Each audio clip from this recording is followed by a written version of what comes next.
Hey guys, welcome back to the Tough Love Podcast with Dr. John O'Connor. Today's guest, lifetime friend and state treasure in that he is not only the chief of police of Marlboro, this is a man that is from this state, came back to this state, he's served in the military. He's just a tremendous human, and I thought with the current state of affairs that are going on right now, having somebody that just emulates what a U.S. citizen should be in this day and age, I thought it'd be great to have you on there. Pete, welcome back, brother. Thank you. And let me just start by saying how much I appreciate being on the show. And I appreciate you. You've been a mentor to me, and I appreciate you very much. Thank you so much. Well, sir, I have to say that when I was tiptoeing around 9/11 and Charlie Kirk and the poor girl that was stabbed, I couldn't think of a better role model in law enforcement than you. I know that you have a level of fairness in you, as well as the person you are, the kids that you've raised, the officers that you've raised, and the guys that have come before you, and the guys that are under your command right now, men and gentlemen under your command, and that the respect is countywide. So I knew that having you on here and having you sound in on what's going on is something of great value, and I wanted to share it. I appreciate that. You know, it's a difficult topic, and I'm sure there's a multitude of viewpoints when it comes to something like this. Well, the one thing that I wanted to hear your view on this was, you touched on it offset, is the fact that these young men and women that are doing these things are being influenced by what we're doing right now. Yeah. You know, podcasts, Instagram, and social media, these verticals that they're looking at as what we looked at as an encyclopedia and a dictionary. They're looking at this as real versus fiction and clicks and people getting paid to do so. I agree. I think that, you know, socially, when we look at the family and we look at parents and children and how we're raising our children, it's morphed, and it doesn't just stop with who are my kids hanging out with and are they home at night and are we making sure they're not doing drugs and things of that nature. Now we have to be much more concerned with what our children are ingesting as far as social media content and just the regular media, making sure that they're able to digest it in a healthy way, because I think we're starting to see so many young adults, maybe even preteens, growing into young adults they're angry, and I think it's a lot of it's confusion. There's so much out there to listen to. I mean, I go on TikTok here or there, and I can tell you right now, you could go down the rabbit hole and you're getting so many different points of view. Some are very polarizing. Every individual is different. We all respond differently to that input, and a lot of these individuals are angry and they're distressed. I'm not going to go into the whole mental health aspect, but we all have different levels of mental health. Whether we have pre-existing anxiety or anything else that comes along with it, these inputs, these social media inputs that we're taking in, they're definitely affecting, they're magnifying some of these negative aspects in our personalities. And I think that you see what happened to Charlie Kirk and how it went down, even the aftermath. Without a doubt. A lot of the people on social media, I can't even explain it. Without a doubt. You know, it's funny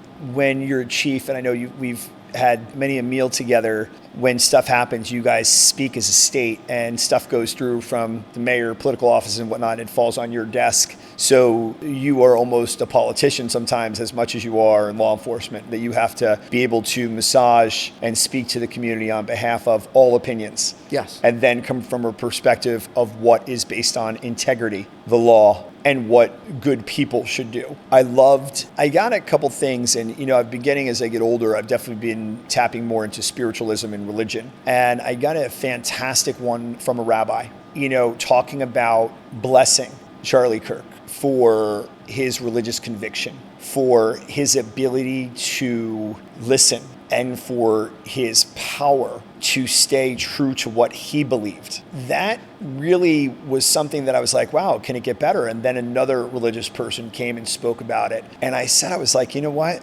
This is what was supposed to happen. Not cheering that a person got killed. That's somebody's son. That's somebody's dad. That's somebody's husband. That's somebody's nephew. That was somebody's friend. And I saw it with my son, who had came down the stairs. And this is a big time of the year. I'm gonna make you chuckle right now, but this is fantasy football season. This is not a time to be talking about heavy stuff. You know, you watch my son grow up like I've seen yours. And he came down the stairs not once, not twice, maybe about 5 times, and wanted to talk about this. Wanted to talk about being on campus. Wanted to talk about being at University of Tampa in January in large masses. And then I kept thinking, Chief Pete's going to be great for this, because what do we convey to our young men and women, our kids, forget kind of the men and women, our children, because I think I'm going to still look at him as my kid even when I'm 80 and he's 50 or whatever. What do we say to them? Because again, they're thinking, as we all do, like we wanted to be Michael Jordan or we want to be that, but I think they're also seeing themselves in the shoes of Charlie Kirk, that if they go to speak and they have a strong belief that they can get picked off. You hit the nail on the head. I think that there's an aura of fear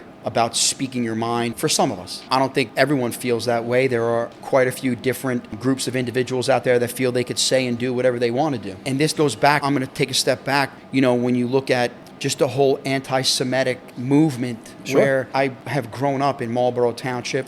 So many of my really good friends are Jewish. Yeah, my wife is Jewish. And, yes, and my daughter is dating a Jewish young man for 5 years. And these individuals, probably my future son-in-law and my friends and people that I would consider family to me, were asking me at the time, should we be publicly wearing the Jewish star? And I said, why would you hide that? And they were in fear that somebody would just straight up target them because of their religious beliefs. Now, that's one aspect. Now we look at what's going on after the Charlie Kirk incident, and people are saying the same thing. Do I have to be careful about being proud or about speaking my mind?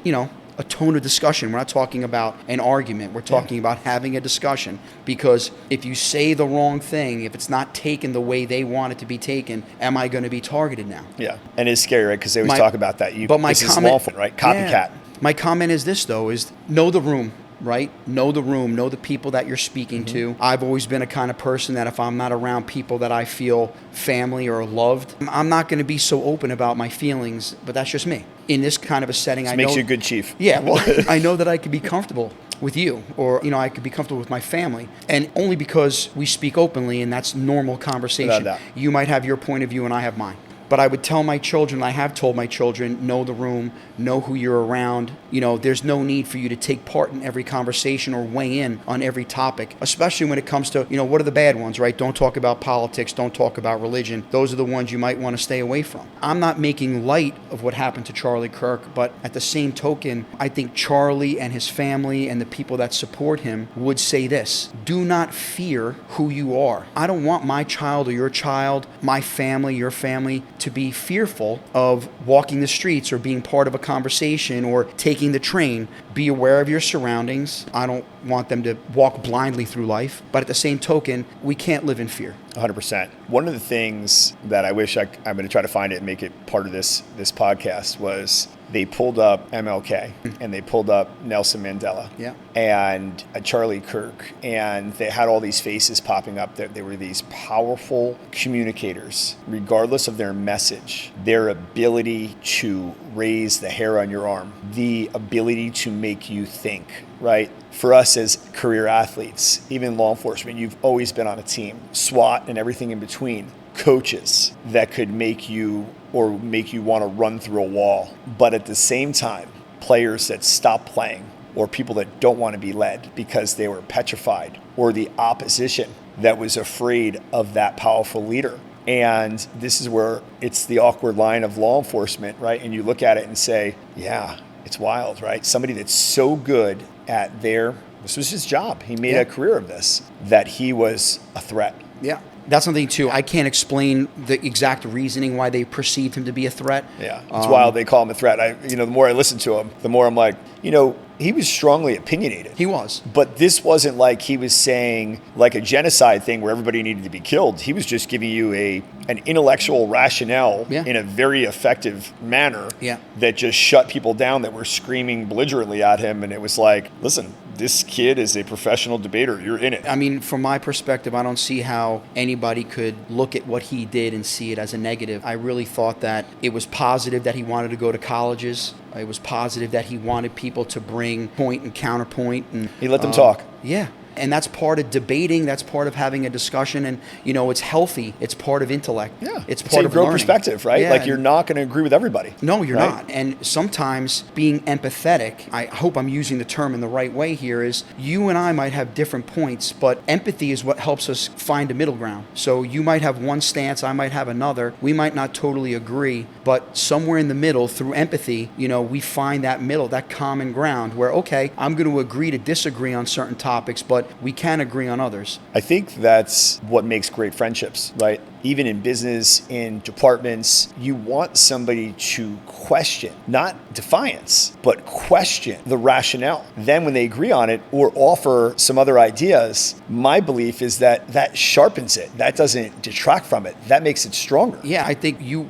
totally would agree with this, is it makes you a better leader. 100%. You know, so I'm in command of so many different individuals in my police department, and from captain all the way down to a patrolman. And I can tell you, it's okay. You can question my decision making and my rationale behind my decision making. Obviously, in times of crisis, we might have to push that, we'll have a debrief somewhere, but Yeah. in a time of crisis, I'm going to make a decision. We're going to table this for now. You're doing it. Exactly. Yeah. Everyday normal decisions, individuals want to come in and ask questions, and I have no issue explaining my rationale. Once again, doesn't mean I'm going to change my mind in the decision I made, but as a leader, I think it's important when you explain how you got from point A to point B. One of the things that I was thinking about, and this is another thing that I wanted you on, is obviously you're in Marlboro, I'm in Cold Snack, we're bordering towns. I am definitely motivated. I haven't done a on-site podcast, but I definitely want to do a charity event this holiday season, more so than ever before. I want to invite boys and girls clubs. I want it to be something like when I watch my family for years bring Thanksgiving and Christmas dinner to underprivileged families in poor communities. But the reality is nowadays it's not a color thing. Poor is poor. I agree. Right? This is about spreading love and feeling good about it and watching people of all races,